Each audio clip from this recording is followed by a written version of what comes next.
चांदपुर निकट कटक सदर ग्रामर आराध्य ठाकुराणी माँ ब्राह्मण देवी वार्षिकोत्सव आनंद उल्लास अनुष्ठित होती।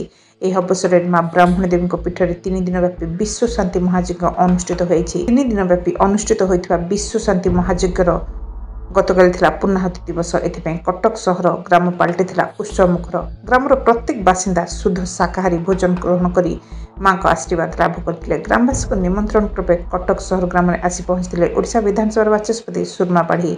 ग्रामवासी मैंने बाचस्पति सुरमा पाढ़ी को पाछुरी नहीं माँ ब्राह्मण देवी पीठ पर्यंत माँ ब्राह्मण देवी पीठ में पहुंची माँ को प्रणिपात करने सह पूजा अर्चना करते बाचस्पति सुरमा पाढ़ी। ऐसा राज्यवासी मंगल कामना कर दीपदान करते बाचस्पति सुरमा पाढ़ी। पूर्णाहुति कार्यक्रम पर शह शह भक्तों प्रसाद सेवन व्यवस्था कार्यक्रम में माँ ब्राह्मणी देवी मंदिर कमिटी सभापति सुरेन्द्र सेनापति, कमिटी सभ्य दुशासन पात्र, गोकुल विहार सेनापति जगन्नाथ स्वाई, नकुल प्रधान मंडल सभापति सुबर्ण सिंह सहयोग करते। निराकार प्रभाव मोबाइल टीवी।